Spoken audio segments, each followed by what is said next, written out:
하나님의 사랑을 받은 사람, 하나님의 그 구원을 얻은 사람들, 그 구원 가운데 믿음을 갖고 있다고 자부하는 우리들에게 때로는 나도 모르게 잘못된 인식들이 자리를 잡을 때가 있습니다. 그것은 하나님은 선택받은 자만의 그 소수의 사람들에게 국한시키는 것입니다. 하나님을 바로 우리의 하나님으로만 국한시켜서 하나님의 그 자비롭고 또 사랑이 많으시고 크심에 대해서 우리가 스스로 축소하는 것입니다. 그래서 선택받지 못한 사람들은 모두 아무런 가망 없이 이제 심판만을 기다려야 되는 그런 존재.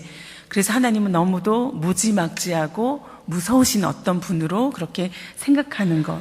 그것이 바로 우리들 안에 있는 잘못된 생각들입니다.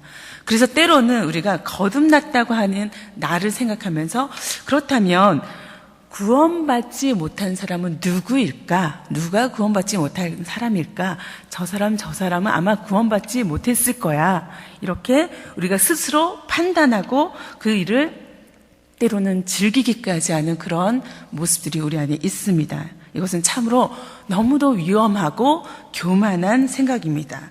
그것은 우리가 감히 하나님의 영역을 침범하는 것이고 하나님의 권한을 우리가 가로채는 그런 행위인 것입니다. 그리고 하나님이 어떤 분인지 잘 모르고 하는 섣부른 판단인 것입니다.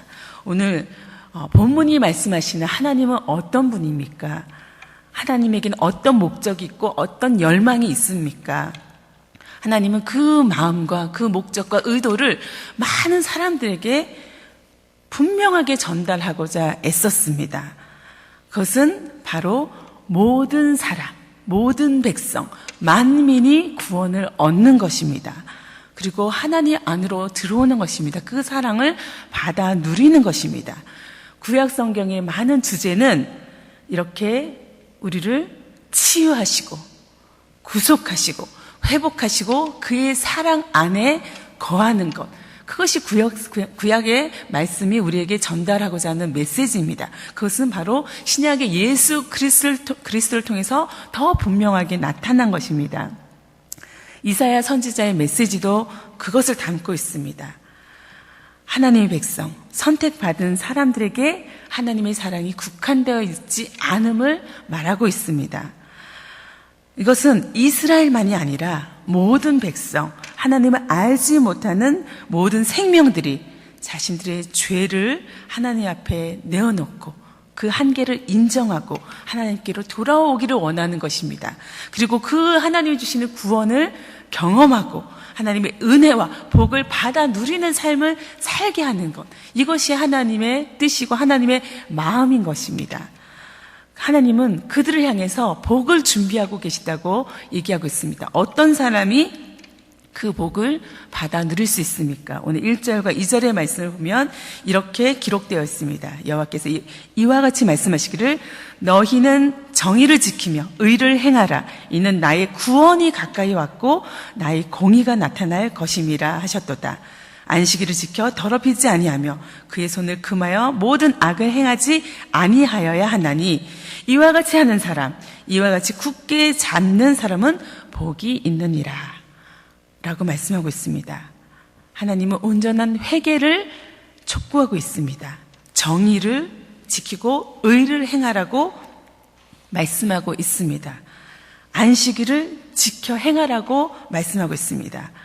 우리에게 의로운 삶을 요구하고 있습니다. 안식일을 지켜 행한다는 것, 그것은 바로 온전한 하나님 앞에 예배자로 선다는 것입니다. 하나님 앞에 그 육체와 영혼이 회복되고 하나님을 인정하고 그의 주권 가운데 들어간다는 것입니다. 포로기 기간 동안에 이 안식일을 지켜 예배한다는 것은 정말 그가 믿음의 사람이고 하나님을 인정하고 그가 신앙의 공동체 안에 있는 일원임을 고백하는 그런 행위였습니다. 그들에게 그것을 하나님은 요청하고 있습니다. 그렇게 굳게 잡은 사람, 하나님을 굳게 붙드는 그 사람이 복이 있다라고 우리에게 말씀하고 계신데 이 복은 구별이 없이 주어집니다. 오늘 특별히 이방인과 고자라는 표현을 통해서 그런 사람들조차도 그들조차도 이 복의 범위 안에 다 포함됨을 하나님은 말씀하고 있습니다. 3절에 보면은 여호와께 연합한 이방인은 말하기를 여호와께서 나를 그의 백성 중에서 반드시 갈라내시리라 하지 말며 구분해서 너를 떨어뜨린다고 그렇게 스스로 말하지 말라. 고자도 말하기를 나는 마른 나무라 하지 말라. 스스로 그렇게 비하시켜서 말하지 말라라고 얘기합니다. 이방인이나 고자, 성불구자는 하나님의 총회에 들어올 수 없었던 사람들입니다. 그들은 자격 없는 사람들을 일컫는 대표자입니다. 무시받고 하나님의 백성 밖에 있는 외에 있는 사람들로 간주된 그런 존재들입니다. 그런 자격 없고 연약한 자들을 하나님께서는 부르시고 구속하시고 회복하시고 그들에게도 복을 주시겠다는 것입니다. 하나님 나라에서는 유대인이나 이방인이나 건강한 자나 건강하지 못한 불구자도 그런 차별이 없이 하나님의 그 복을 누리게 된다는 것입니다. 하나님을 굳게 잡은 자는 누구나. 이렇게 여기서는 그것을 하나님을 굳게 잡은 것을 하나님과 연합한 여호와께 연합한 이방인이라는 표현을 쓰고 있습니다. 연합한이라는 말은 라와라는 단어인데요. 이 말은 레위 지파를 일컫는 레위라는 말의 어근이 된다고 합니다. 그거는 어떤 뜻입니까? 연합한다는 것은 하나님과 함께하는 레위 사람들, 성전에서 그 예배의 직무를 감당하는 그 역할을 했던 사람들을 일컫는 것입니다. 그들은 거룩한 성전에서 그 직무를 다하기 위해서 특별히 구별된 존재였습니다. 그리고 하나님 앞에 인정받는 그런 사람들이었습니다. 그런데 이방인에 의해서도 이 귀한 이 직무가 수행될 것을 말씀하고 있는 것입니다. 참 믿음을 가지고 하나님 앞에 나와서 예배자로 선 그 사람들은 누구나 이방인일지라도 그 하나님의 복을 누리게 된다는 것입니다. 고자도 나는 마른 나무라 말하지 말라. 여기서도 이제 율법의 시대가 금지했던 그런 사람들조차 고자뿐만이 아니라 여러 가지 제약 때문에 총회 행사에 감히 참석하지 못했던, 예배에 함께 오지 못했던 수많은 사람들이 그 예배 가운데 참여하게 된다는 것입니다. 우리 역시 이방인과 고자 같은 사람 아닙니까? 우리도 하나님 밖에 있었던, 하나님의 선택 밖에, 이스라엘 밖에 있었던, 어쩌면 외에 있었던 사람입니다. 그런데 하나님께서 우리를 부르셨고 자격 없고 연약한 우리를, 약한 자들을 불러 주님의 사람으로 세워주신 것입니다. 그런데 우리가 감히 어떤 이들을 하나님 사랑 밖에 있는 자라고, 그렇게 구원 밖에 있는 자라고 감히 말할 수 없는 것입니다. 이제 하나님께서는 그들에게 복과 보상을 주십니다. 4절과 5절의 말씀을 보면 나의 안식일을 지키며 내가 기뻐하는 일을 선택하며 나의 언약을 굳게 잡는 고자들에게는 어떤 복이 있습니까? 내가 내 집에서, 내 성 안에서 아들이나 딸보다 나은 기념물과 이름을 그들에게 주며 영원한 이름을 주어 끊어지지 아니하게 할 것이며 라는 이 복을 약속하고 있습니다. 안식일을 지키며 참 예배자로 하나님 앞에 나오고 하나님의 기뻐하는 그 일을 선택하는 그런 사람들, 나의 그 언약을 굳게 잡는 고자라 할지라도 그에게 하나님의 복이 주어지는 것입니다. 그 복은 무엇입니까? 5절의 말씀을 새 번역으로 다시 읽으면 그들의 이름이 나의 성전과 나의 성벽 안에서 영원히 기억되도록 하겠다. 아들, 딸을 두어서 이름을 남기는 것보다 더 낫게 하여 주겠다. 그들의 이름이 잊혀지지 않도록 영원한 명성을 그들에게 주겠다. 이것이 하나님의 약속입니다. 하나님의 집, 내 집, 하나님의 예배하는 그곳, 그 성전뿐만 아니라 하나님이 통치하시는 그 성 안에서 내가 거하게 된다는 것입니다. 그 안에서 내 이름이 영원토록 기억되도록 내가 자자손손 자식을 두고 그들로부터 존경받고 이름을 불림받지 못할지라도 하나님은 그보다 더한 명성을 우리에게 줄 것이라고 약속했습니다. 또한 이방인들에게는 어떠한 복을 약속했습니까? 6절과 7절의 말씀을 또 세 번역으로 다시 읽으면 이렇게 기록되어 있습니다. 또 여호와와 연합하여 섬기며 여호와의 이름을 사랑하며 그의 종이 되며 안식일을 지켜 더럽히지 아니하며 나의 언약을 굳게 지키는 이방인마다 내가 그들을 나의 거룩한 산으로 인도하여 기도하는 내 집에서 기쁨을 누리게 하겠다. 또한 그들이 내 제단 위에 바친 번제물과 희생 제물들을 내가 기꺼이 받을 것이니 나의 집은 만민이 모여 기도하는 집이라고 불릴 것이다. 이것이 주님의 약속입니다.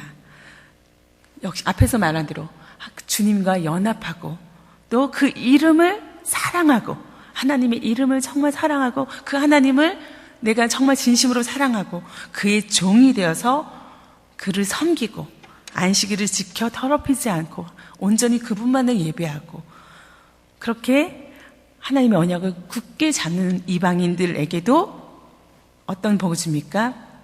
나의 거룩한 성산, 그 특별한 곳으로 나를 불러내며 또 기쁨을 그곳에서 누리게 하겠다고, 그리고 그들의 예배를 기꺼이 주님께서 하나님께서 받으실 것이라고 얘기합니다. 그리고 이제 그 집은, 여호와의 집은 만민이 모여 기도하는 집이 될 것이다.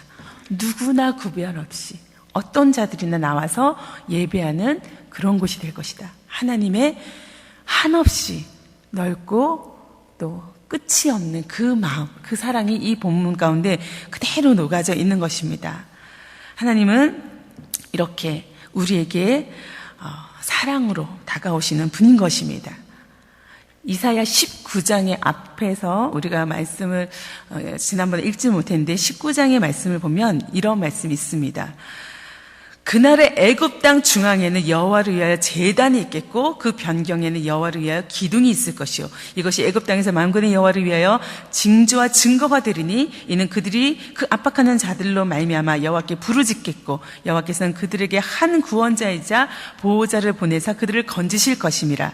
여호와께서 자기를 애굽에 알게 하시리니 그날에 애굽이 여호와를 알고 제물과 예물을 그에게 드리고 경배할 것이요 여호와께 서원하고 그대로 행하리라. 여호와께서 애굽을 치실지라도 치시고는 고치실 것이므로 그들이 여호와께로 돌아올 것이라.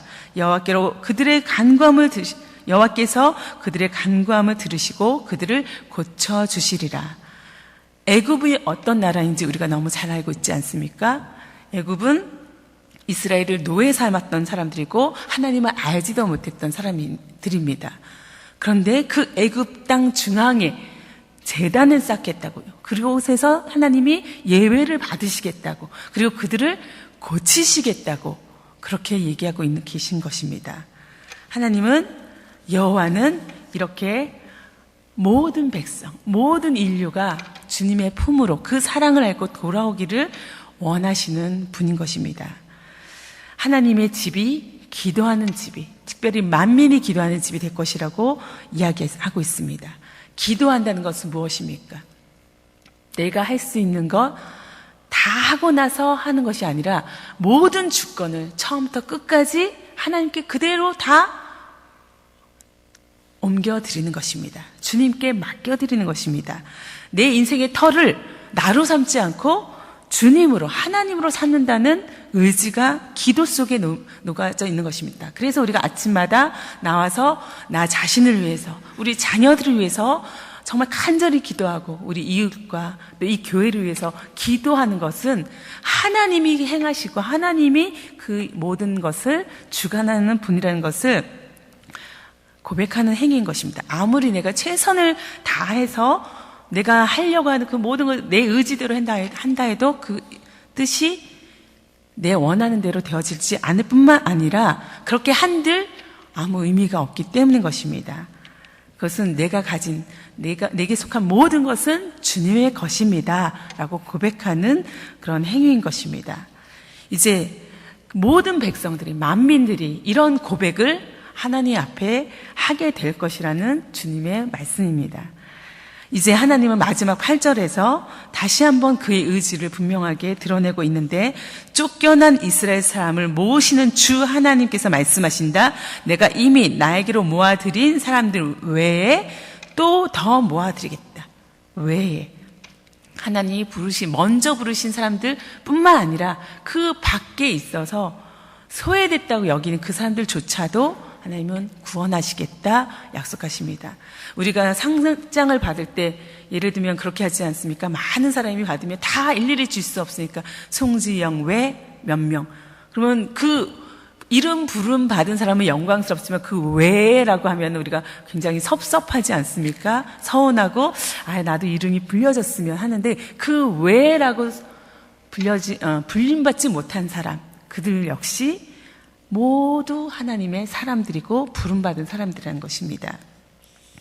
이제 하나님은 우리가 모든 두터운 장벽을 무너뜨리고, 또 때로는 우월감이나 때로는 열등감에 사로잡힐 필요 없이 내 이름을 자랑하는 것이 아니라 주님의 이름을 자랑하면서 낯선 자나 외국이었던 우리를 하나님의 모든 동일한 시민으로, 또 하나님의 건설로 부르신 그 부름에 감사하면서 내 안에 있던 교만함들, 우월감들 다 내려놓고 겸손하게 그 주권 앞에 엎드려 기도하는 것이 우리의 몫인 것입니다. 디모데전서 2장 4절에 하나님은 분명히 이런 분이라고 바울이 고백하고 있습니다. 하나님은 모든 사람이 구원을 받으며 진리를 아는 데 이르기를 원하시느니라.